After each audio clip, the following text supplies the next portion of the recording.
Hey everybody, I'm Chef AJ and welcome to Healthy Living. My guest today is Ocean Robbins. Ocean is the co-founder and CEO of the 250,000 plus member Food Revolution Network, which has reached more than 400,000 people with summits and online classes that have featured speakers including Paul McCartney, Tony Robbins, Dr. Joel Fuhrman, Dr. Dean Ornish, and Dr. Jane Goodall.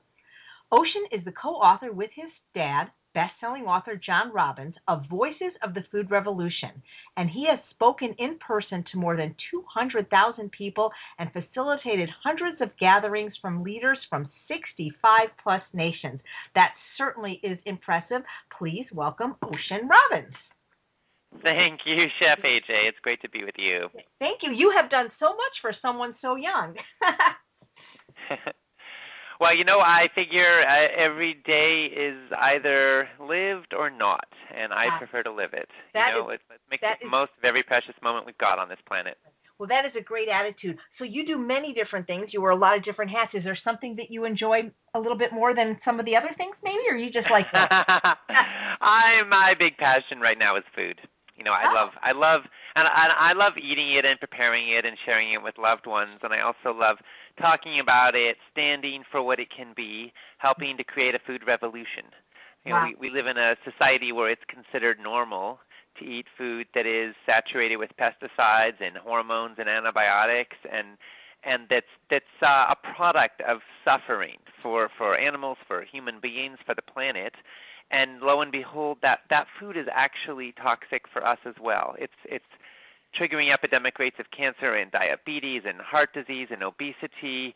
And the beautiful thing is that we can change all that. And we can participate in a transformation that makes our world brighter and cleaner and happier and makes us healthier and more vital and more alive. And so to be able to share that and inspire that and stand for that, the food revolution in people's individual lives and also on the planet is something that really lights me up. It fills me with joy. It excites me. It inspires me.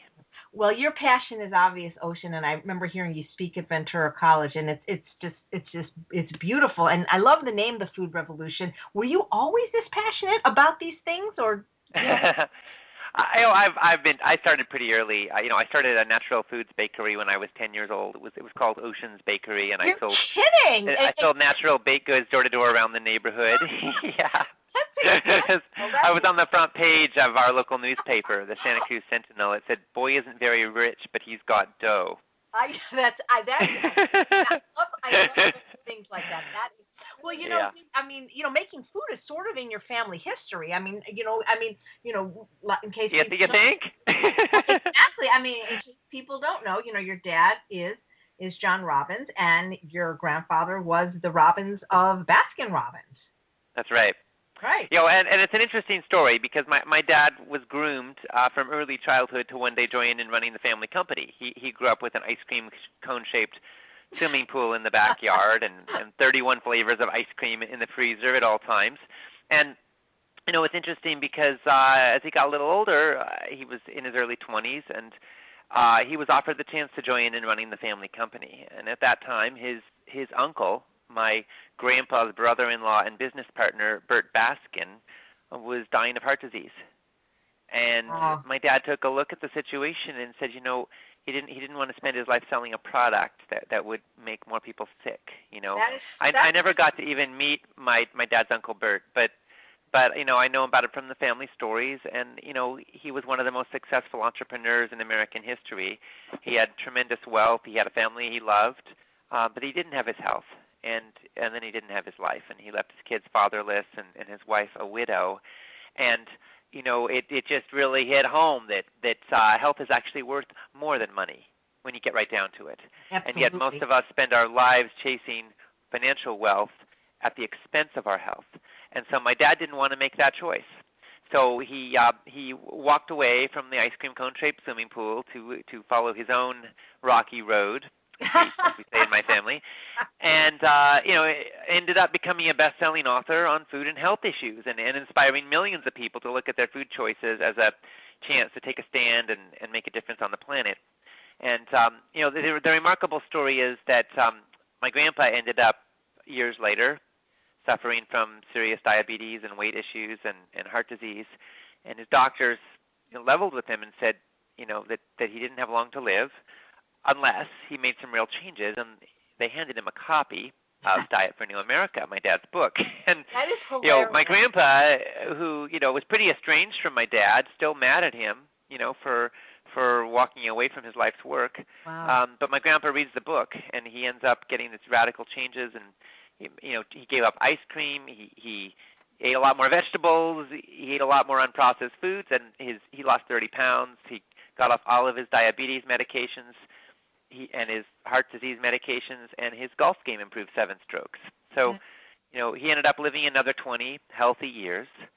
And we've seen very tangibly in my family what can happen when we follow the standard American diet, and we've also seen what can happen when we make a change. And my dad's Uncle Bert didn't get a second chance.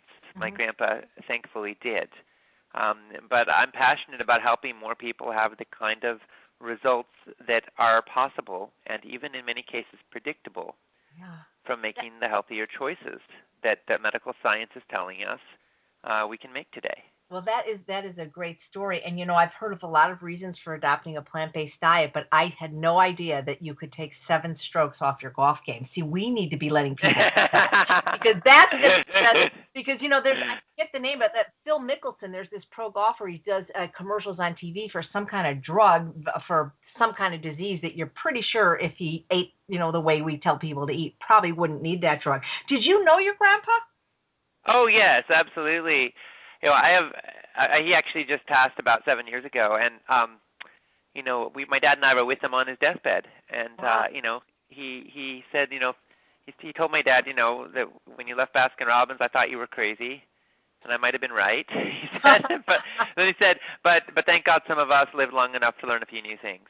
That's beautiful. And, did your grandpa? And then he looked at me and he just said, I'm so proud of you and for what you're doing, and I was about to receive this big award, the Jefferson Award for Public Service, and in Washington D.C., and it was being given out by Republican and U.S. senators, and kind of this bipartisan big event. And my grandpa was, he said, he hoped he would be well enough that he could, charter a plane to fly there, and there was no chance he was ever going to leave that hospital, but he so obviously, wanted to, and we also knew he probably wasn't going to make it, even be alive when the ceremony happened. So, my dad said, I think you'll be watching when it happens, and there was this kind of feeling like, he probably wasn't going to be watching from his hospital bed. He was going to be watching from another place, but I just think of him and know that he's very proud of what my dad and I are doing together now, because that is so cool that you get to do it with your dad.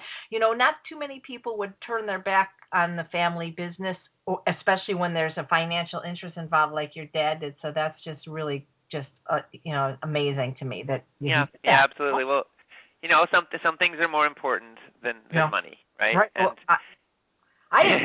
I agree, because your health really is your greatest wealth. Well, it really is. Did your grandpa? I'm guessing you were probably raised into this lifestyle. So, but did your grandpa ever try to get you to eat ice cream? Did he? As a matter of fact, he did. When I was 11 years old, my grandparents flew me down to Rancho Mirage, California, where they had their winter home, and they took me out for a bunch of big shopping trip, and then, after a couple of days of visiting, on Sunday, the day I was going to leave, they sat me down and we had this meeting, and I felt like they'd been rehearsing it for months. and my grandpa said, well, now you've seen a little bit of how we live, and, hope you've enjoyed yourself. And then he said, we want you to know that not every child does the same thing their parents expect of them. Your father certainly didn't do what we expected of him.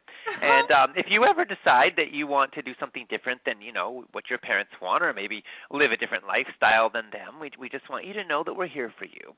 We're here to support you in any way that you like. And I felt like I was a big Star Wars fan at the time, and I felt like I was Luke Skywalker, on the Death Star, and I'm with Darth Vader, and he's saying, "Luke, come to the dark side." I was like, Thanks, Grandpa. I really appreciate it. It's great to know that you love me and are there for me, and I'm pretty happy with the choices I'm making. So yes, he would have been very happy. They had a commercial freezer with all sorts of ice cream in it. Little did we know a few years later he'd be giving that up. Ultimately, I think we learned that blood is thicker than ice cream. That's great. I'm so glad your grandpa got the level of health he did when he got it, even though it was rather late. But it kind of would have been so cool if he had gotten it sooner and then kind of made a vegan version of Baskin Robbins, like 31 flavors. That would have been a cool idea. It would have. We are in a time right now where the food industry is changing very fast. In the last 15 years, sales of sugary sodas have dropped by 25% in the United States. I mean, that's a big change in 15 years. In those same 15 years, sales of sugary breakfast cereals have dropped by 25%. And you know what's going up? Water consumption is going up. Great. Farmers markets and community-supported agriculture programs and organic food sales have all increased fourfold in those same 15 years. So we are seeing a seismic shift in what people are eating. And the food industry is taking note. McDonald's closed 700 restaurants in the last year. Excellent. We're seeing a massive shift away from the processed junk, and these companies are realizing that food-like products aren't going to cut it anymore. People are fed up with toxic food, and the same policies that made these companies the food giants of the 20th century will make them the food dinosaurs of the 21st century if they don't make shifts. So they've been buying up a lot of natural brands, hoping to kind of hedge their bets, if you will. But the mothership, the big bucks are still coming from the processed junk that passes for food, and people are buying less and less of it, which is making these companies realize they can't just buy a natural brand and keep having their main brand be junk. They actually have to rethink everything. Good. And that's starting to happen. So I think we're only seeing the tip of the iceberg of the changes that are afoot. The average American, consumes 150 pounds of processed sugar, of added processed sugar per year. Right. And then we wonder why we have an obesity epidemic. It's a wonder it's not even worse with that kind of volume of something we know is that toxic. And so these companies are starting to shift, not fast enough in my opinion, but the handwriting is on the wall, and it's being driven by consumers who've had enough. We've had enough of watching our spouses and our parents and our loved ones die. We've had enough of feeling like crap and waking up feeling sick and having crappy digestion, and we've had enough of seeing our kids with ADHD and a quarter of the kids in America have a chronic health ailment. Yeah. A generation ago, it was 3%. This is massive, massive change. A third of our kids expected to get diabetes in their lifetime. So the problems are vast, and I think that's galvanizing a change that is equally vast because we want to live. Yep. And we want to be healthy, and this is way beyond political ideology. This is way beyond ethnicity. This is way beyond religion. This is a universal kind of thing that cuts to the core of who we are as human beings. It's how can we survive, and how can we ultimately thrive? And when you get right down to it, most people want to live. Right. And our food choices matter, believe me. And thank you for bringing that to everyone's attention. You've done more in your young life than a lot of people have in a much longer life. So at 10 years old, you already had your own bakery, a mobile bakery. At 16, you were the founder of, then ultimately the director of Yes, helping visionary young leaders build a better world. That's something I didn't know about you at www.yesworld.org. What is that organization, and how did at 16, who thinks of doing those things at 16? Well, I founded Yes because I wanted to reach out to my generation. I was pretty inspired, honestly, by my dad's example. He was a national figure. His books were already on their way to selling millions of copies. And I wanted to reach out to young people. So Yes was a nonprofit I started with a friend of mine, and we actually got this pretty crazy idea that we could speak to school assemblies across the United States in a kind of youth-to-youth speaking tour and help galvanize our generation. And so, the remarkable enough thing was that it worked. Schools were welcoming us. We got great responses. We found other young people to join us, and we ended up reaching about 650,000 students in schools across the U.S., or about 2% of the high school student population of the United States at that time. And our message was a call to action for healthy people and a healthy planet, and we focused a lot on environmental issues, and we also looked quite a bit at food choices.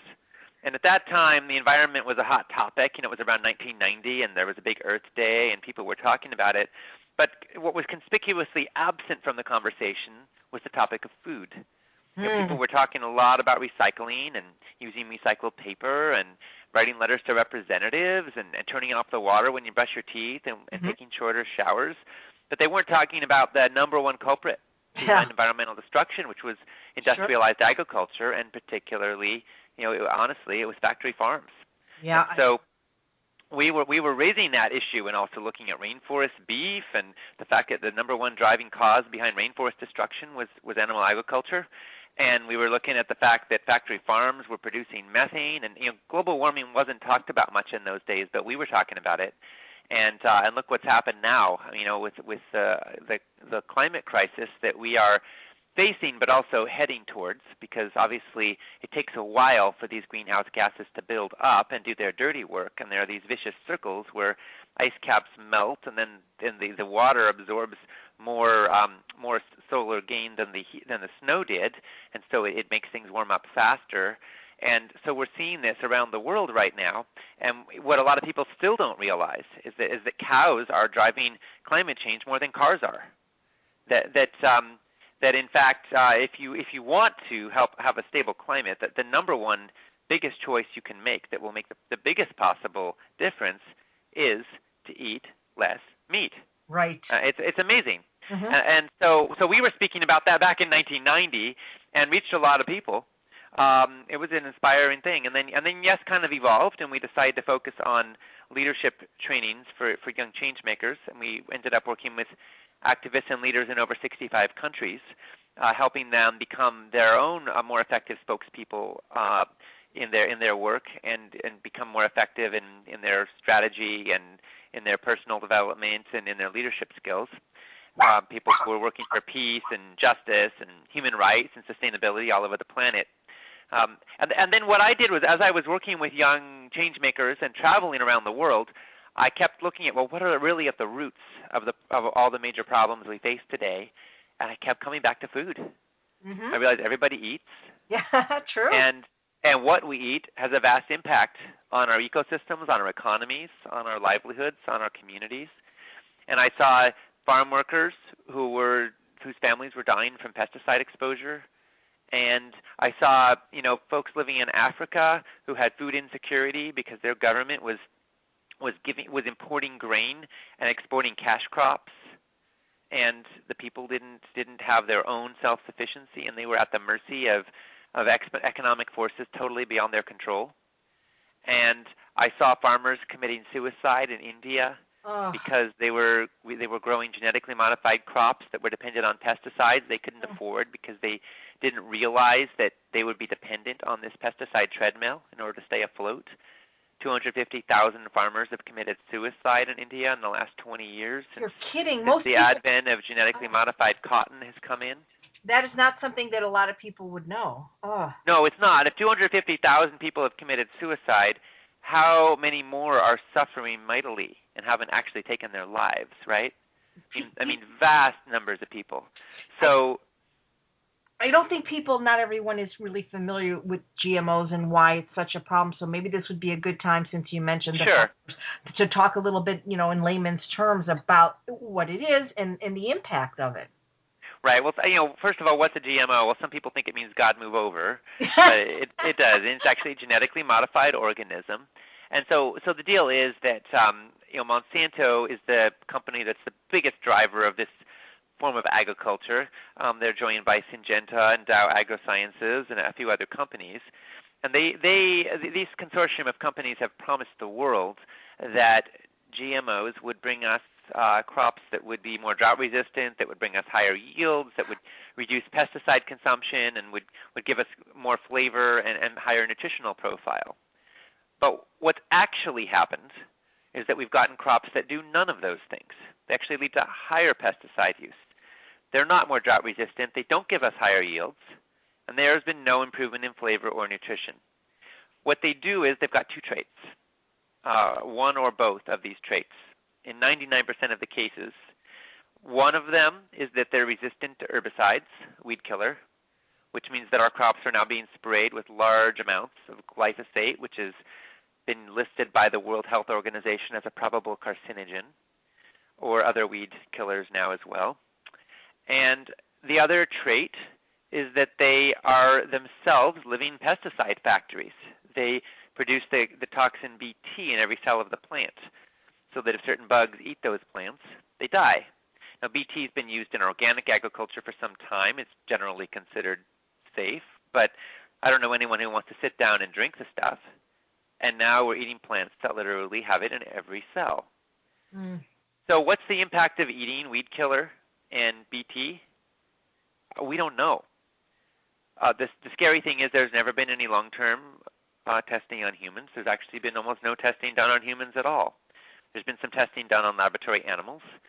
And if you think that's valid, you might have cause for concern there too, because it's shown some pretty concerning trends.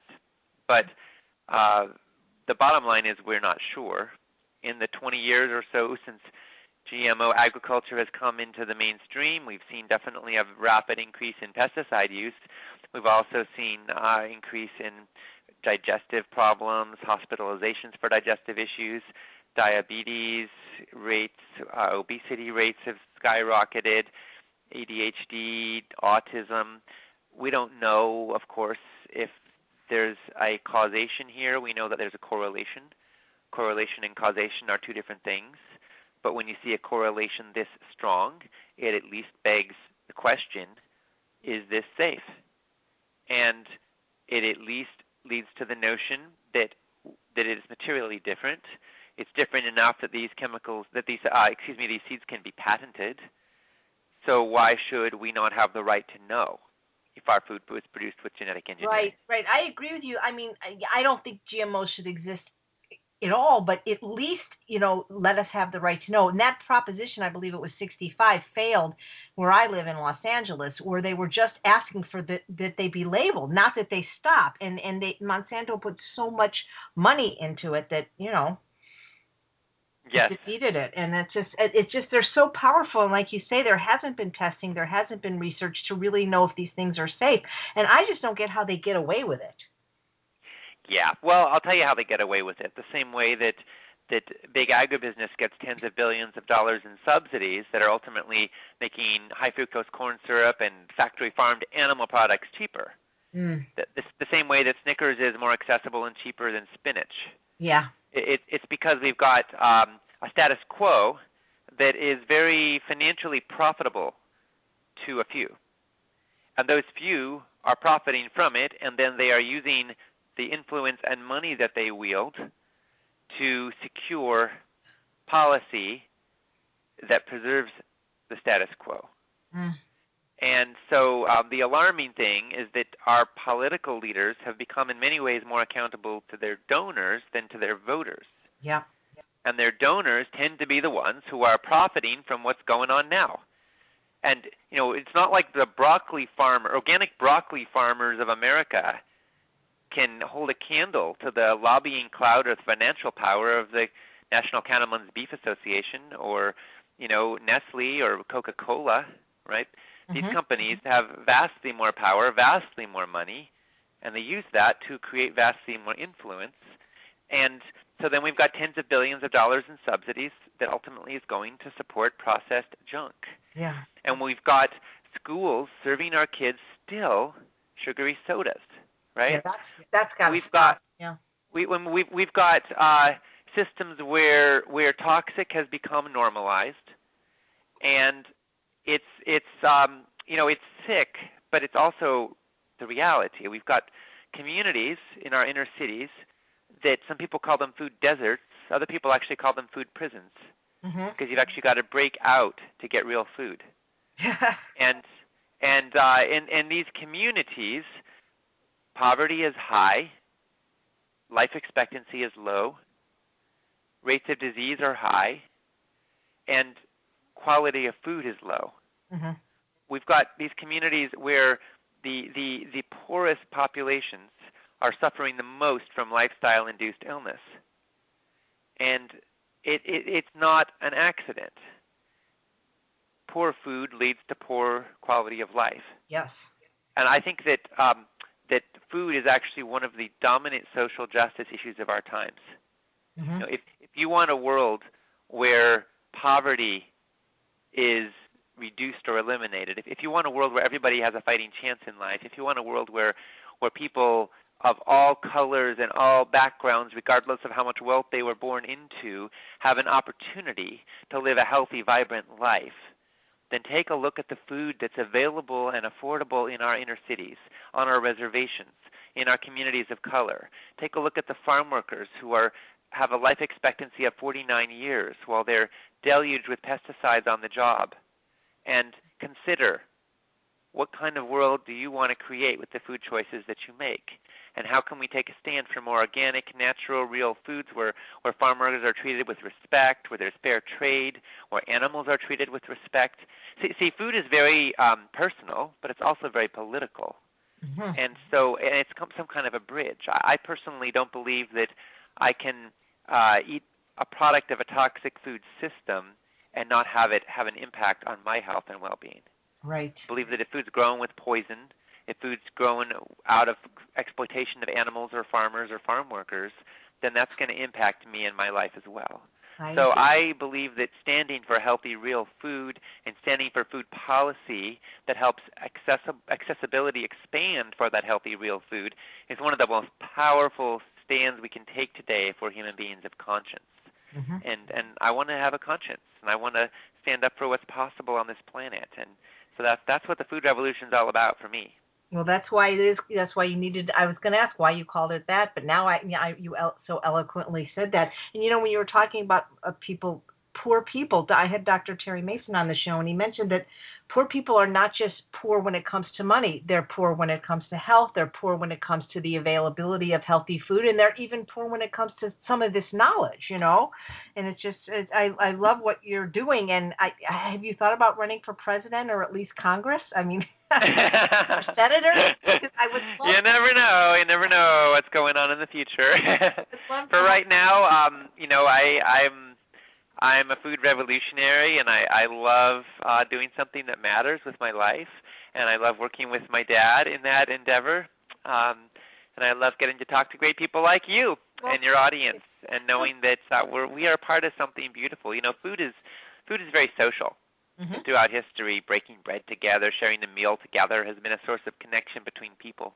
And so I love that we get to redefine food as not just a commodity but a community, as not just a source of short-term pleasure but as a source of long-term health and well-being. Mm. I love that we get to redefine food and our relationship with food as not something that's defined by exploitation, but as something that's defined by connection and integrity. And when we do that, we actually send out ripples that shift the course of our culture. Because other people follow us, because other people learn from us, because we create demand for healthy food, because one person eating healthy food actually creates more farmers growing it, and more distributors distributing it, and more stores stocking it, and more farmers markets. And so every step we take in this direction is actually shifting the course of our culture. And some of us are early adopters. I don't know if you have ever felt, AJ, like a voice in the wilderness, yes. Like you're standing for something in a world where a lot of other people don't quite get it. Sure. And, yeah. Mm-hmm. So a lot of us are kind of early adopters, but the beautiful thing is that I think there's a difference between being a lunatic and a leader. And sometimes it feels like a fine line, I know. But ultimately leadership means when you're standing for something that I think is strikes a chord, right, with the people around us. Mm-hmm. Lunacy is when you're out all by yourself and you're not resonant. And I think those of us who are standing for something that's resonant with the deeper aspirations of humanity are leaders. and our leadership helps to ignite change. And that to me is sacred. That to me is beautiful. That's lovely. So tell us about your newly released book, The Voices of the Food Revolution, a little bit about the book and where people can get it. Okay. Well, my dad, John Robbins, and I hold an annual Food Revolution Summit where we interview some of the top food experts on the planet, and we share their voices over the course of a week online. And so we've been doing this for the last 4 years. And people, by the way, can register and learn about our summits and how they can get involved at foodrevolutionsummit.org. And then we put together a collection of interviews from one of our summits where we edited them and put them together into a book so you can get some of the top insights from some of the major food experts of our times, from Dr. Dean Ornish to Dr. Mark Hyman, Dr. Joel Furman, Dr. Caldwell Esselstyn, T. Colin Campbell, many other brilliant, inspiring luminaries. And that's been it's been wonderful to be able to share their messages with the world. And we finish every interview in that book with action steps, how you can put it into action in your life, how you can put it into practice. Because as you know, what we know and what we do aren't always synchronized, and so we want to help people really practice the food revolution and make it into healthy habits that are irresistible. And so the book's all about how we can put it into practice. Terrific. Will there be another Food Revolution Summit this year, and when will it be? Absolutely. We do it every year. And again, if you go to foodrevolutionsummit.org, you can get on the list and be notified as new summits come around, and also learn about the last one we did and check out some of the interviews. We interview people like Paul McCartney and I was going to say, that's Tony Robbins, a lot of fun folks. You've interviewed a lot of really amazing people. Was there one interview that was either your favorite or the most difficult, or that surprised you the most, or that was the most fun? Well, I'm never going to forget interviewing Paul McCartney. I mean, what can I say? I was a little nervous, but it was beautiful, And how do you think this guy has the energy to put on unbelievable 3-hour concerts in front of 50,000 people, in his 70s? Wow. Well, he's been eating healthy food for 50 years. That makes a difference, sure. And it does make a difference, and it shows up. The later you get into life, the more it shows up.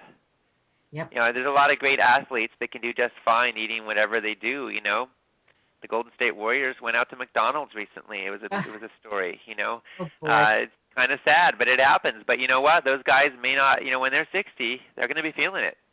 Yep. Betcha. It adds up. Those toxins accumulate. So I think Paul McCartney's feeling the benefits of a life of live with consciousness and care, and his shows rocket.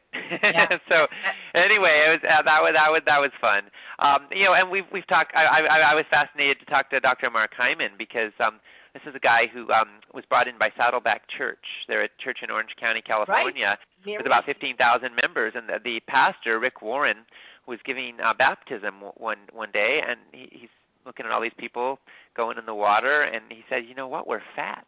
He said, "And I'm fat." And then he said, "We're preaching the gospel, but we're not taking care of our own health."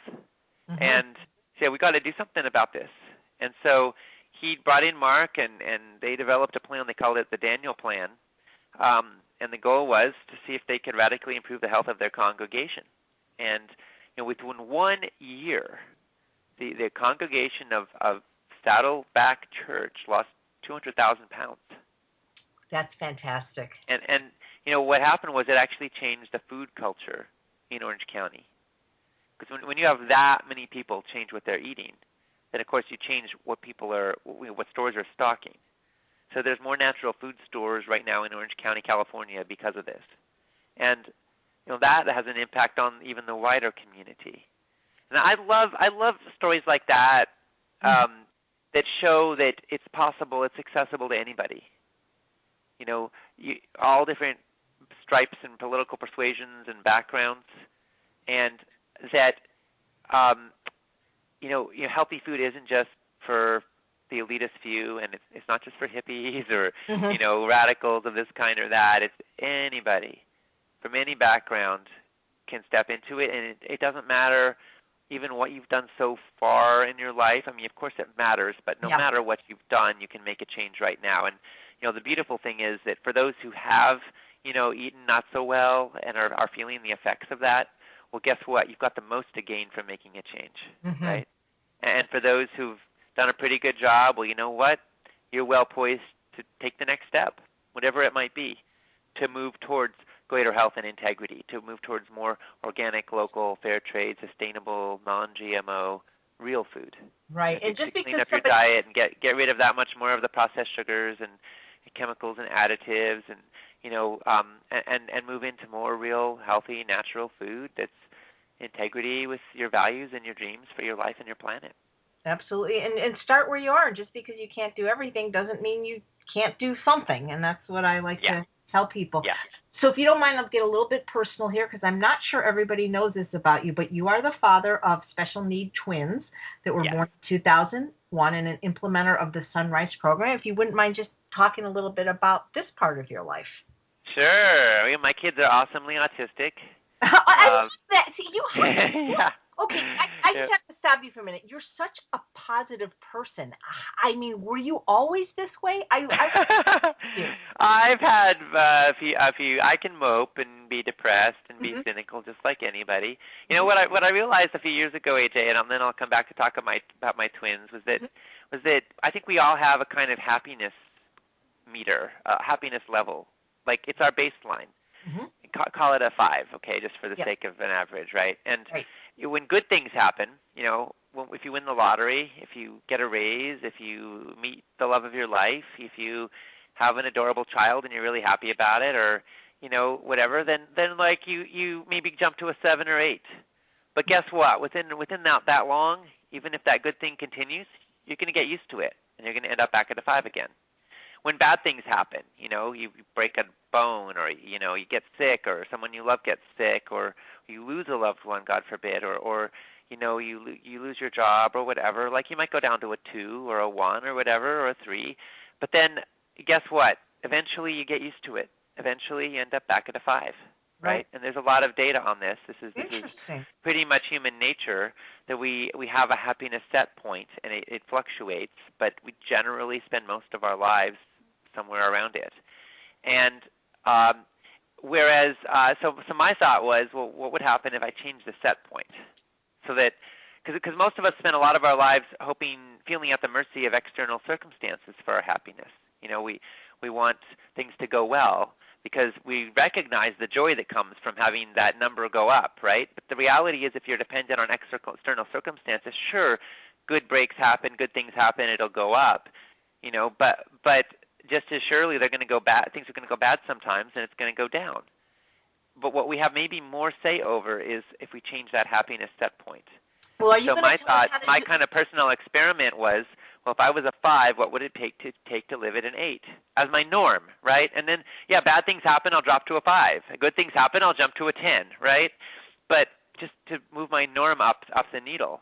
And for me, some of the things that help me to move the needle up are expressing gratitude, feeling gratitude, I was going to say, saying grace before a meal, telling people I love them, appreciating people in my life, appreciating myself, deciding to stop telling myself that I'm not good enough, I don't have enough time, enough energy, enough money, enough whatever, and deciding to instead retell the story that I'm enough, that life's enough, and I'm just going to focus on what I have instead of what I don't have as my basic orientation. Now, of course, there's times when things are crappy and I need to complain, right? But I don't want that to be my modus operandi. I want that to be like discharging, letting it out and moving on, not something I stew in and that festers. So yes, I'm a dad. I've got 14-year-old twins, and they're on the autism spectrum. And you bet, when they were little and many times along the way, I've bemoaned, the sadness that my kids are not neurotypical and their brains work in a different way, and it can be hard to understand how they see the world sometimes, and quite often they're not behaving in the ways that I think they should or wish they did, and some of their choices and behaviors can be really challenging as a parent. Some things come a lot harder for them that are a lot easier for some other kids, and there's no question about that. And I feel sad about that often. However, I also have to say that they are who they are, and thinking that there's something wrong with them, wishing they were different, wishing my life was different, is actually of no good to anybody. It just makes me more depressed, and it makes me less available to meet them where they are, because I think things become more beautiful when we love them. And what my kids need from me is curiosity and love more than judgment and fear, right? If they think that I'm judging and fearing who they are, their basic nature that they can't control and they can't change, then where's that going to leave us in our relationship? Not in a good place.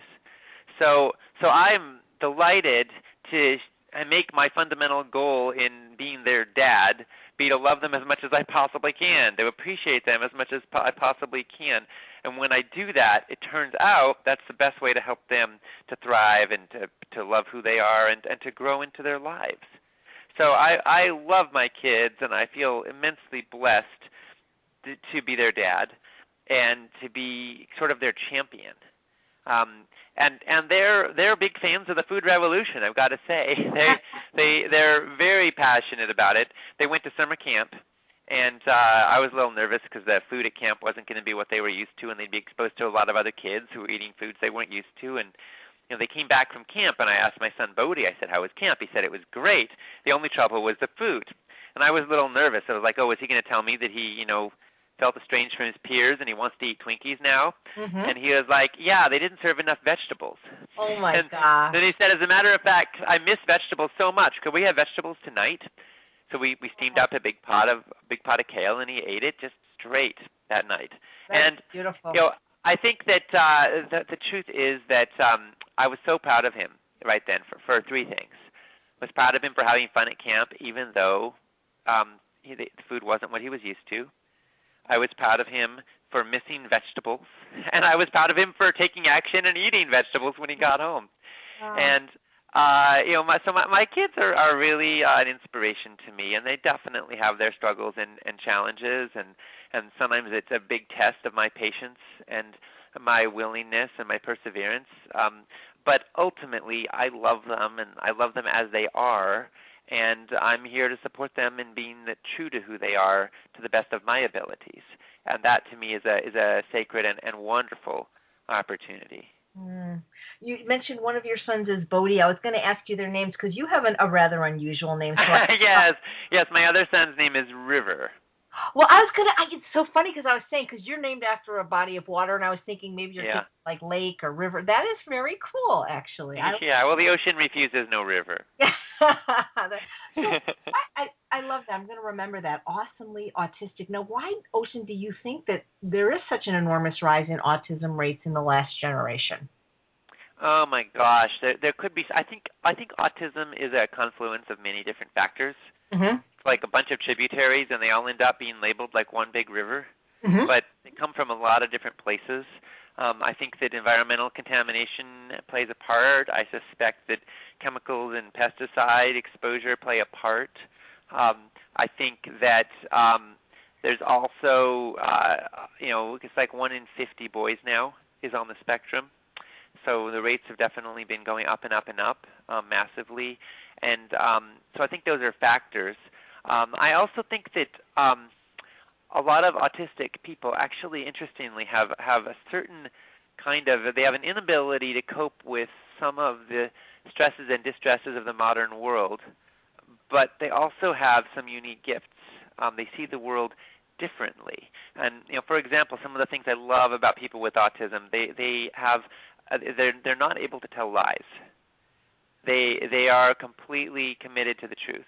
They'd be horrible lawyers then. They probably would be. Yes. And they wouldn't make very good corporate lobbyists either. Or politicians, No, they'd be terrible politicians. but they're they tend to be very factual and very truthful. And they can focus on one thing with a level of clarity and intention that's extraordinary, things that you or I would get so bored with. They can really hang in there, and that's why some autistic people have a kind of brilliance, an ability to be almost superhuman when they apply their attention to one thing, because they're really able to go there. They have an ability to read honest emotions that's very interesting. without even looking at somebody, they can tell how they're feeling, and they have an ability to see past, fakeness. So if I'm feeling tired and sad, and I smile and say I'm feeling great, my kids relate to me like I just said I'm feeling tired and sad. They're not fooled at all, which means that I've got to be honest with them in a certain way, and it means that if I want to, if I want to bring joy into the household, I've got to do it for real and not just bluff it. And so they've taught me a ton about honesty and integrity, and about unconditional love, and about what it means to love them unconditionally, which also means what does it mean to love myself unconditionally. To look at myself and my life and say, you know what, I love who I am, not just because of what I do, but just because everyone deserves that. And so I feel like, some people might look at me and say I've accomplished a lot, and maybe I have accomplished a fair bit, but from my perspective, my integrity and my worth as a human being has absolutely nothing to do with what I've done or accomplished. Wow. It's just because every human being deserves to be seen for who they actually natively are. And my dad used to say when I was a kid that he'd love me just as much if I was autistic, and it didn't mean a whole lot to me, but now my kids actually are autistic, and I get to find out if I love them just as much as they are. And I could say that I don't get to have a controlled study on this topic, but I love them a ton. I really, really do, and I'm learning so much from them. So I'm grateful for that, and I think I'm a better person and a deeper person, definitely a more humble person, because of being their dad. From where I sit, you're an extraordinary person, and I mean, I just want to know. Okay, so I guess what I'm saying is all the work you're doing with the food revolution is wonderful, and I thank you for it. But some of this other stuff you're talking about, Ocean, is like how you deal with your kids and changing your happiness set point. I'd like to read a book on that. That is so inspiring to me. Like, I mean, how did you get to be this way? Do you meditate you're extraordinary. I don't have these kind of insights, and I'm probably a lot older than you. Yeah, well, I mean, I grew up with parents that were pretty thoughtful. I mean, yeah, you're lucky. We were talking about issues that matter around the family dinner table from when I was like 5 years old, and so we got off to that's part of why I got off to an early start, and I feel very grateful for that. And people sometimes ask, do you feel like you're walking in your dad's shadow? And I say, no, I feel like I'm standing in his light. Right. That's beautiful. So, so people listening to this, they're probably very inspired in everything you talk about, but they're just one person, and they didn't grow up with John Robbins as their father and knowing all this stuff. And what can one person do to make a difference? Oh my goodness! I say that there's more than 7.5 billion parts to play in the healing of our world. With more than 7.5 billion people on the planet, we've all got a niche. We've all got a unique way that we can make a contribution and make an impact. And it's up to each of us to discover that and live it. So there's not one specific formula. But as you know, I'm big on food. That's my place where I think I can make the biggest positive impact in terms of the wider world we live in. And so I focus there. And I say, eating more real, healthy, natural food, eating lower on the food chain, eating, less processed junk is one of the ways you can make the biggest difference for your own health and life, and also for your planet, and to help bring about a healthier food system. So, if I had to name one thing, that's what I'd say is bring your food into integrity with who you are, with your values and what you want. Yeah. And when you start feeding yourself real food, it becomes an expression of love. It becomes an expression of integrity. It becomes an expression of health, and everything gets better with the ripples that flow from that choice. Mm-hmm. You mentioned eating lower on the food chain, which I agree with. I've been vegan almost 40 years, but we have such a rise in the opposite end of the spectrum with this paleo diet and people eating more animal products. Can you address that a little bit? Well, sure. I mean, the paleo phenomena. Well, here's something I've been noticed. Like, there are a lot of different ways to lose weight. I mean, honestly, people on chemotherapy lose weight. Not all of them are healthy, but there are a lot of ways to lose weight. And we see people who go on the paleo diet lose weight, and people who go on the Ornish program diet also lose weight. That's a plant-based approach, and honestly at fairly similar rates. It's fairly consistent. What those programs both have in common is that they're not eating processed sugars.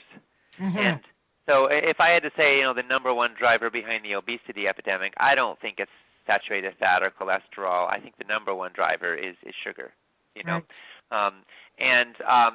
So then the question is, well, what's healthier in other ways? And the reality is that when you look at cancer, okay, it's clear that that there are a lot of vegetables that contain compounds that are proven to fight cancer, to prevent it, and also to help people even recover from it.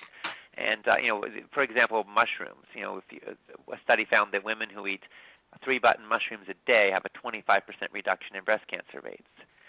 Other studies have found that turmeric or kale or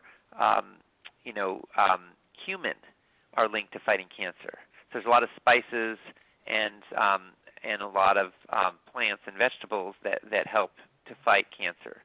Then we look at heart disease. The only program that's actually been proven to fight heart disease that's lifestyle-based is the Ornish program. There's a reason why it's the only lifestyle-based program that's actually covered by Medicare and Medicaid and the big insurance companies. It's because it works. So when it comes to cancer and heart disease, which are the two biggest killers of our times, they are definitely, it's clear that a plant-based diet can be extremely effective when it's done well. And that's basically has to do with eating a lot of fruits and vegetables and not a lot of processed sugar.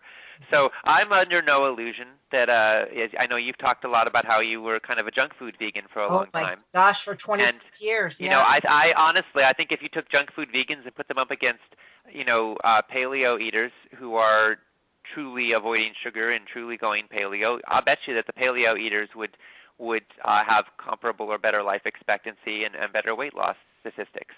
So I don't think that you can measure health purely on animal product consumption, but I do think that statistically that eating less animal products is going to be better for our bodies, and I know that it's going to be better for our planet. And here's the unavoidable reality that it takes a lot of biomass to produce animal products because those animals are consuming it, and then a lot of it is going into hoof and hide and bone and energy that they expend over the course of their lives and body heat. And so we're wasting a tremendous amount of calories when we cycle vegetation or grain or soybeans through livestock. Mm-hmm. If we do graze animals on pasture, then they're going to have a better quality of life than they will in factory farms. But we're going to need a lot of land to provide for them, so much so that we truly do not have the capacity on this planet to graze humanely and sustainably enough animals to provide nearly the current levels of human consumption. Right. So quite practically, if you choose to eat a high-meat paleo diet, you are basically taking calories. You're creating an ecological footprint on this planet that's vastly beyond what the planet can sustain. And Gandhi said, refuse to have what the masses cannot. And there's something interesting about thinking about fair share and about how we can live in a way that's sustainable. And I want to have, an abundance of love and joy and richness and beauty and meaning. I don't think there's a limitation on those things. But I think that when it comes to resources on this planet, there are some limitations that we have today, and with 7.5 billion people in the world. And given that reality, I think it's only ethical and integrous to promote a way of eating and a way of living that can be shared by as many people as possible. And I think that a plant-based diet is much more sustainable for the future of life on Earth. So my basic orientation is, that if you want to go vegan, fabulous. If you don't, then make sure that you're choosing animal products that are pasture-raised and consciously sourced. And we've got to cut down. Right. So whether you go all the way or part way, I'm pointing in a direction. I'm saying less animal products and definitely getting away from factory farms. And that's my big message on it. Okay. Well, you had said that the number one driver of the obesity epidemic is the sugars and the processed sugars. And Yeah. I agree with you that sugar is poison. I was addicted to it for so many years, and at 26, well, actually 43 years, and I became obese, almost 200 pounds, and I got the beginning of colon cancer. And yet there's a lot of people that don't believe that. And even some of the leaders in the plant-based movement, when the movie Fed Up, I'm sure you're familiar with the documentary Fed Up, when that Sure. came out, they just said, yeah, that's not the reason. And, I don't know what the reason is, but it sure isn't good. I can tell you that. Absolutely, it's not there. And obviously, um, you can't make the perfect into the enemy of the good. So I don't think anyone needs to sign a purity pact here. It's about moving in a direction. Right. And I'm really passionate about helping people feel more love and joy in relationship to food rather than fear, tightness, and isolation. Mm-hmm. And I'm interested in doing that in a way that's also values aligned and has high integrity. Right. So to me, that all is about creating the healthy habits that help us thrive. And unfortunately, most of the food that's served in restaurants and most of the prepared items that are available in delis and in stores, even at Whole Foods, most of them are not produced with the ingredients that a lot of us, that you or I, would probably want to have in our kitchen. Right. And so it does take learning to cook in quantity, to think ahead, to create lifestyle-based habits that help us to move in that positive direction, and also recognize that it's the habits you enact most of the time that matter the most. Yeah. So if you splurge once in a while, you have an exception once in a while, that's not necessarily a big deal. Where it is a big deal is when people are addicted to toxic food, and a lot of us are, Absolutely. and we actually aren't the authors of our own destiny. And we end up eating foods that are not really in our best interests because we actually are biochemically addicted. And this is very widespread. Mm-hmm. That's my area of passion, actually, is Right. food addiction. So it sounds like you not only want to have people experience more love and joy around food, but just in life. I mean, that's what I'm getting from you, that you're Yeah, I do. And I don't think we're going to be very good leaders and spokespeople if we're burned out and miserable and cynical and depressed and angry. Yeah, the angry vegan. Well, I didn't know this about you, that you're an adjunct professor in the Peace Studies Department at Chapman University. That's pretty impressive and pretty cool. So what is it? Peace Studies, what are you teaching? That's pretty awesome. Well, I've made the study of peace a big part of my life. As I was working with young leaders all over the planet with Yes, the nonprofit that I founded when I was 16, I had the opportunity to see a lot of places and travel to a lot of countries and sit with people from very different backgrounds, working with blacks and whites in Selma, Alabama, working with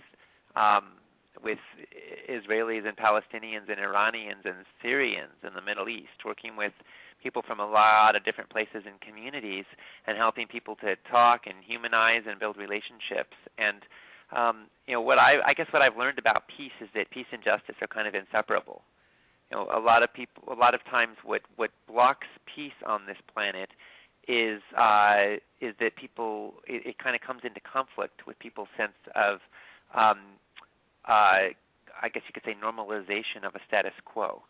Like if your narrative is that somebody has stolen your house and kicked you out of it and you're homeless, and then they say, let's make peace, and you're like, wait a second, what am I don't want peace, I want my house back, and suddenly it comes into conflict with people's narrative of heroism, of standing up for what's right, of being willing to sacrifice their own lives and well-being and comfort for the sake of the greater community, for the dignity of their people and their world. And so you have these conflicting narratives, right, between the longing for justice and the longing for rectifying injustice, and then the longing for peace and harmony and coexistence. And so when you've got populations that mutually feel done wrong to, or that they've gotten the short end of the stick, it can be very challenging to try to come up with a peaceful solution. And that's what we've got in the Israeli-Palestinian conflict, which is much deeper than just economics or just a lack of land. It's about a fundamental ideology of who's right and who's wrong, and the peoples that feel that they are entitled to something, and anything less than that is a gross injustice. And so I think what I saw in all of that was that it never helps to squander resources, because then people end up fighting over what's left. like take a birthday cake and everyone wants a piece, and then if someone came along and took half the cake and suddenly there's only pieces for half the people, guess what's going to happen to a lot of kids at your typical birthday party? There's going to be fighting, before long, right? And so I think humanity is in a situation where we're wasting a lot of resources, and I believe that livestock production and industrialized agriculture is a driver behind this. Where we waste, we waste 40% of the food we grow in the United States. It never reaches our mouths, and then another probably 40% is going to feeding livestock. So we are squandering a vast amount of our wealth, our topsoil, our land, our human labor, our water supply, with these inefficiencies. And so, is it any wonder then that people end up desperate? And around the world, there are epidemic rates of poverty and hunger. 1 billion people are chronically malnourished or hungry on this planet right now. And in that situation, some of them feel driven to despair, and some of them can fall into things like terrorism. And I think that winning the hearts and minds of the people takes standing for a more just and a more healthy world, where these kinds of where exploitation and dire poverty doesn't need to be the norm. And so I believe again that food is a critical leverage point, and I believe that if we truly want a more just and a healthy world, then we all have a part to play in helping get there. Yeah. Well, peace really does begin on your plate. Well, it does. It does. Yeah. And I'd like to also say that I think it also includes how you take the food into your body. That when you eat with reverence and respect, with gratitude and love, I think it sends a signal. You'll digest better. You'll secrete more saliva. Your brain goes into receptive mode. All becomes more right with the world. Right. And you'll be more happy. Right. Well, you've written about gratitude, and it really, really is so important. It's just, has anyone thought about doing a documentary on you and your life? I think it would be just so fascinating just to have a camera follow you around, Oh my goodness! No one's done a documentary on my life. That would be fun. I suppose it would be fun. I think somebody should. I think you're absolutely extraordinary, and I've learned so much more about you, and it's just been such a pleasure talking to you. And we're almost out of time. So, is there any final thoughts you'd like to say in closing? Of course, please remind people how they can get in touch with you and find out more about your summit and your book. But how would you like to end this? I'd like to thank everyone for listening.